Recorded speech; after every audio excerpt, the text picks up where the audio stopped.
ನೀವು ಕೂಲಿ ಬಂದವರು ಅಷ್ಟೇ, ಕೂಲಿ ತಗೊಂಡು ಹೋಗಬೇಕೇ ಹೊರತು. ಸೋನು ನಿಗಮ್ ಅವನೊಬ್ಬ ಹುಚ್ಚ ಅಂತ ಹೇಳಿ ನನಗೆ ಅನಿಸ್ತಾ ಇದೆ.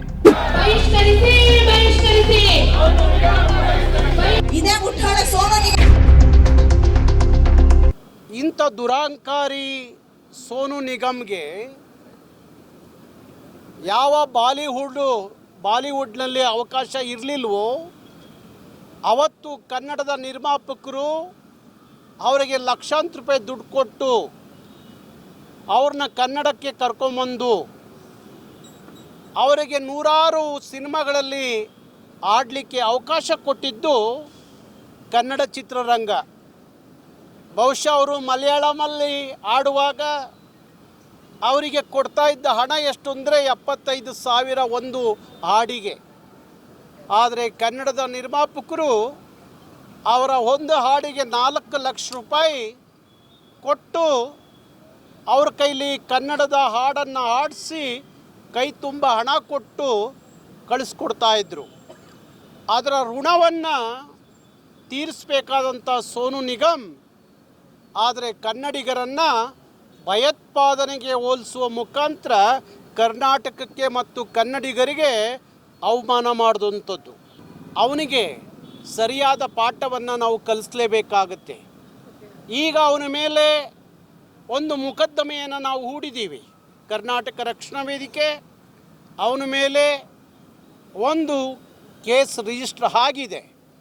ನಾನು ಕರ್ನಾಟಕ ಸರ್ಕಾರಕ್ಕೆ ಮತ್ತು ಪೊಲೀಸ್ ಇಲಾಖೆಗೆ ಒತ್ತಾಯ ಮಾಡೋದೇನೆಂದರೆ ತಕ್ಷಣ ಅವನ್ನ ಬಂಧಿಸಿ ಕರ್ಕೊಂಬರ್ಬೇಕು. ಒಂದು ಪ್ರಶ್ನೆನ ಕೇಳೋಕೆ ಬಯಸ್ತೇನೆ ನಾನು ಸೋನು ನಿಗಮ್ ಅವರಲ್ಲಿ. ಖಾಸಗಿ ಕಾರ್ಯಕ್ರಮಕ್ಕೆ ಸಾರ್ವಜನಿಕರು ಬರೋಕ್ಕೆ ಸಾಧ್ಯನಾ? ಆಹ್ವಾನಿತರು ಮಾತ್ರ ಬಂದಿರ್ತಾರೆ ಅವರ ಖಾಸಗಿ ಕಾರ್ಯಕ್ರಮಕ್ಕೆ.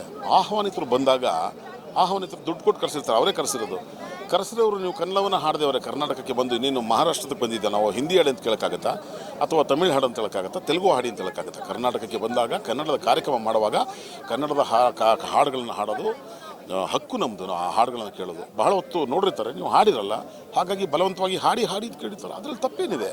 ತಾವು ಹಾಡಬೇಕಾಗಿತ್ತು, ಹೋಗಲಿ, ಅದನ್ನು ಮುಗಿಲಿ.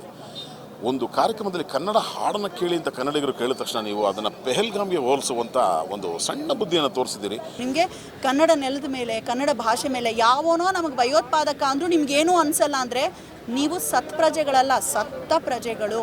ನಿಮಗೆ ಕನ್ನಡಾಭಿಮಾನ ಇಲ್ಲ ಅಂದರೆ ಬದುಕಿದ್ದು ಏನು ಪ್ರಯೋಜನ? ಕರ್ನಾಟಕದಲ್ಲಿ ಕನ್ನಡ ನಾಡಿನಲ್ಲಿ ಹುಟ್ಟೋದೇ ಒಂದು ಪುಣ್ಯ. ನೀವು ಒಂದು ಚಿಂತನೆಯನ್ನು ಮಾಡಬೇಕು. ಕನ್ನಡಿಗರು, ಅದು ನಟಿಯರಾಗಿರ್ಬೋದು, ಗಾಯಕಿಯರಾಗಿರ್ಬೋದು, ಬಹುತೇಕರು ಕನ್ನಡೇತರರೇ. ಅವರ ಮೂಲ ಭಾಷೆ ಬೇರೆಯೇ. ಅದ್ಯಾಕ್ರಿ ಜ್ಞಾನಪೀಠ ಪ್ರಶಸ್ತಿ ಪುರಸ್ಕೃತರು ಸುಮಾರು ಜನರ ಮನೆ ಭಾಷೆ ಕನ್ನಡ ಅಲ್ಲ. ಆದರೆ ಅವರು ಕನ್ನಡವನ್ನು ಅಪ್ಪಿಕೊಂಡ ರೀತಿಗೆ ನಾವು ಅವರನ್ನು ಒಪ್ಕೊಂಡು ತಲೆ ಮೇಲಿಟ್ಟು ಮೆರೆಸ್ತಾ ಇದ್ದೀವಿ. ಅದು ನಮ್ಮ ಕನ್ನಡಿಗರ ಒಂದು ಭಾವ. ಯಾಕೋ ಗೊತ್ತಿಲ್ಲ, ದಿನಕ್ಕೆ ನೋಡ್ತಾ ಇದ್ರೆ ನಮಗೆ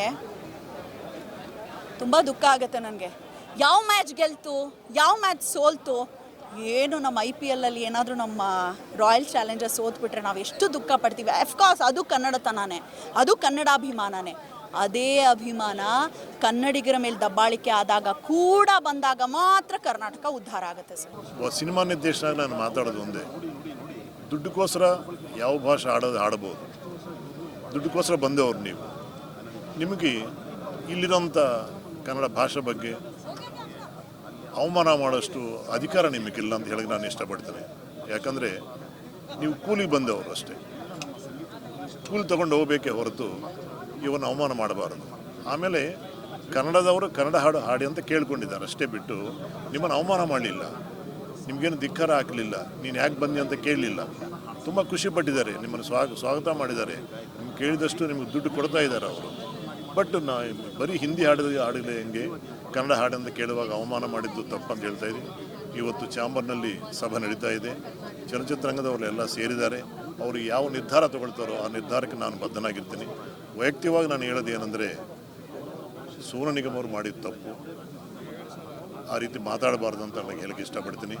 ಸರ್ಕಾರದವರನ್ನು ಒಂದು ಆ್ಯಕ್ಷನ್ ತಗೊಂಡು ಅವರಿಗೆ ಯಾವ ರೀತಿ ಶಿಕ್ಷೆ ಕೊಡಬೇಕು